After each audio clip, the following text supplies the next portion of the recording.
Hello everyone, কেমন আছো তোমরা? হোপ সবাই ভালো আছো। যারা আমাকে চেনো না, যারা এই চ্যানেলে রেগুলার নয়, তাদেরকে বলে দিই আমার নাম সুমন। আর তোমরা থাম্বনেল দেখে বুঝে গেছো আমাদের এখানে একটা খুবই জাগ্রত এক মাসনাগালি। আর এই পুজো বা এই মেলা সম্পর্কে ডিটেলসে আমি আগের বছর ভিডিওতে বলেছিলাম। যারা যারা ভিডিওটা আগের বছরে দেখোনি তারা উপরে লিঙ্ক পেয়ে যাবে, দেখে নিও গিয়ে। আমি প্রত্যক্ষভাবে তোমাদেরকে দেখাতে পারিনি, সেই জিনিসগুলো এবার দেখাবো, তো সঙ্গে থাকো। আর আমি তো স্নান টান করে রেডি, এবার যাব আমি ঠাকুরের ওখানে থানে পুজো দিতে। আজকের ব্লগটা খুবই এক্সাইটেড হবে, সো স্কিপ করো না, চলো।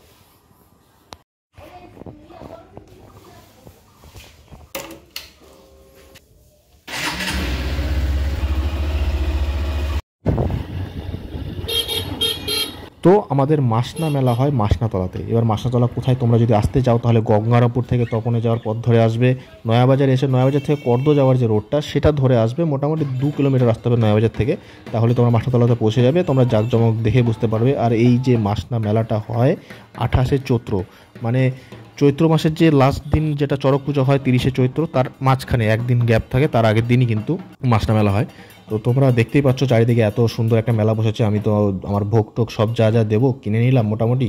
তারপরে এই হচ্ছে মন্দির, এই গাছের গোড়াতে তোমাদেরকে আগের বার ভ্লগে বলেছিলাম এই মন্দিরের বিষয়ে, তোমরা দেখে নিও।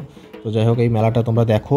আমি তো জাস্ট পুজো টুজো সব কমপ্লিট করে নিয়ে তারপরে বাড়ি যাচ্ছি।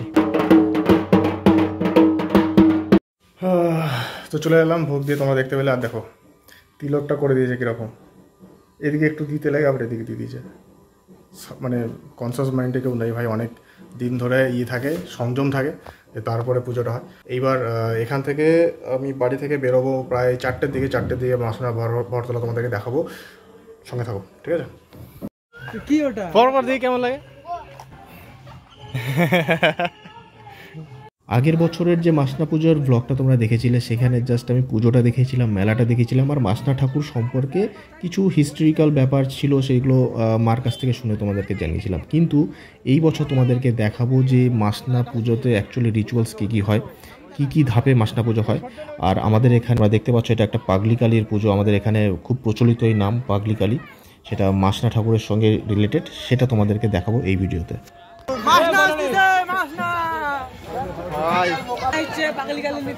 পাগলি নিতে না?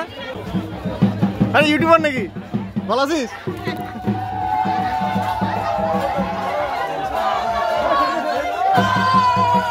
বহু বছর থেকে কিন্তু চলে আসছে এই প্রথা, কিন্তু বাট আমি আমার লাইফে প্রথমবার দেখছি। তোমরা দেখতেই পাচ্ছ অ্যাকচুয়ালি মাসনা ঠাকুরের প্রথমে পুজো হয়, তারপরে মাসনা ঠাকুর ভর তোলে একজনের উপরে, যে দেখো কী করে ডাকছে। মাসনা ঠাকুর এখানে আসে, মানে পাগলি কালীর মন্দিরের অনেকটা আগে দাঁড়িয়ে যায়, দাঁড়িয়ে থেকে কিন্তু এইভাবে প্রভোগ করে, অ্যাকচুয়ালি ডাকে যে আয়, ঠিক আছে? তারপরে কিন্তু পাগলি কালী উঠে যায়। তোমরা দেখতেই পাচ্ছ যে এই জায়গায় যে নাচ, একটা ভয়ঙ্কর ব্যাপার। এখানে কিন্তু কোনো বাচ্চা কাচ্চা যেতে পারে না অ্যাকচুয়ালি। তো দেখে নাও এইভাবে ডাকছে কীভাবে, হ্যাঁ, ডেকে ডেকে তারপরে কিন্তু একসময় পালিয়ে যাবে। তোমরা জাস্ট দেখতে থাকো।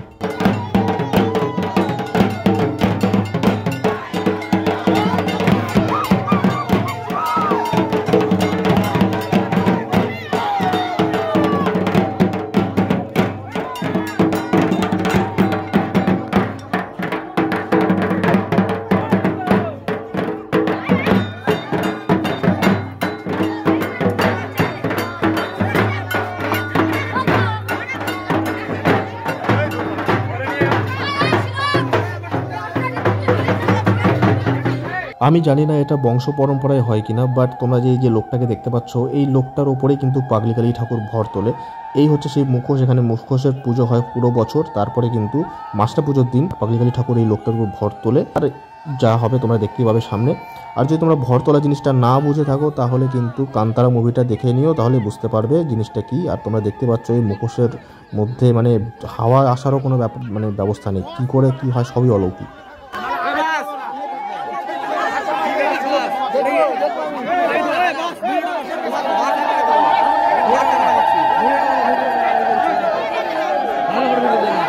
তো তোমরা দেখে নাও, এই হচ্ছে একটা তাবিজ, এই মহিলাটা ওই ছেলেটা হাতে দিচ্ছে। তো এই তাবিজটা বাঁধার পরেই কিন্তু সঙ্গে সঙ্গে লোকটার মধ্যে পাগলি কালী ঠাকুর ভর তুলে নেয়, আর লোকটা আনকনসিয়াস লেভেলে চলে যায়। এমনও হতে পারে যে লোকটা যদি কোনোদিন মারা যায় তাহলে এই তাবিজটা অন্য কারো হাতে পড়ালে সে কিছুদিন সংযম থাকার পরে তো পাগলি কালী ঠাকুর তার মধ্যেও ভর তুলতে পারে। এটাও হয়তো কারণ হতে পারে এই তাবিজের, বাট জানি না ভাই, সবই অলৌকিক। তো তোমরা জাস্ট দেখে নাও।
তো এই হচ্ছে কিছু ভাগ্যবান লোকেরা যাদের বাড়ি কিন্তু পাগলিকালী ঠাকুরের যাওয়ার রাস্তাতেই পড়ে, এবং তারা কি করে ধূপ নিয়ে বাড়ির বাইরের সামনে দাঁড়িয়ে থাকে এবং ধূপের ধোঁয়া পাগলিকালী ঠাকুরের উপরে দেয় এবং পাগলিকালী ঠাকুরের কিন্তু আশীর্বাদটা গ্রহণ করতে পারে।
তো এটাই হচ্ছে সেই মন্দিরটা যেখানে এসে কিন্তু পাগলিকালী ঠাকুর এই লোকটার বডি ছেড়ে দেয়। আর এবং তোমরা দেখতে পাচ্ছ যে এই লোকটা একদম আনকনসিয়াস লেভেলে পড়ে থাকে। এই লোকটার উপরে কিন্তু প্রচুর এখন মেডিকেল ট্রিটমেন্ট বা ওকে ঝাড়ফুঁক টাইপের এগুলো করা হয় যাতে সে আবার কনসিয়াস লেভেলে পড়ে আসে। একদম পুরো বডি সিটকি লেগে যায়। তোমরা দেখতে পাচ্ছ যে লোকটাকে এখন নিয়ে যাওয়া হচ্ছে। ওনার কিন্তু বডি একদম হার্ট আর একদম মানে জমে গেছে, একদম ওইভাবেই আছে। তাহলে কি লেভেলের এখানে আস্থা এবং অলৌকিক বিশ্বাস জড়িয়ে আছে তোমরা দেখে নাও।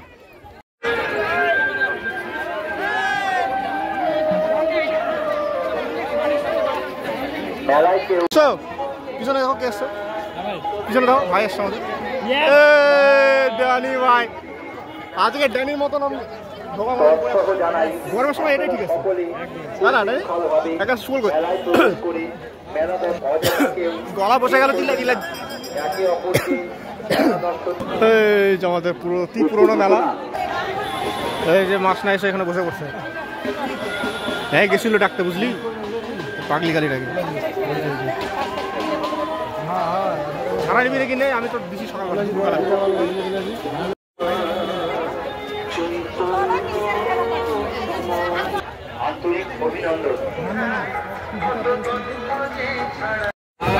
এই যে দেখো ড্যানি কত বাজার করলো, বাপরে 140 টাকার বাজার।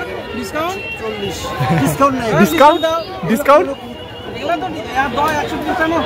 বাড়ি থেকে আলাদা হয়েছিস না, বাবার থেকে তুই আলাদা হচ্ছিস না? এত বাজার, বাপরে বাপ।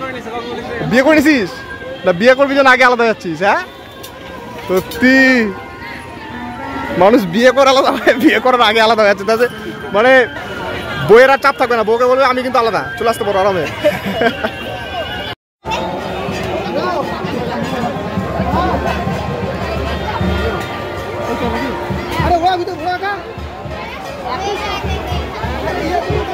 ব্যাংক এবার টাকা জমায় একটা মার্সিডিজ কিনতে হবে। কি বলে তুমি? 30 টাকায় এসবিআই ব্যাংক কিনে নিলাম। কি বলে? সব জায়গায় গিয়ে এরকম করেন, বসুন। চলো এসবিআই ব্যাংক।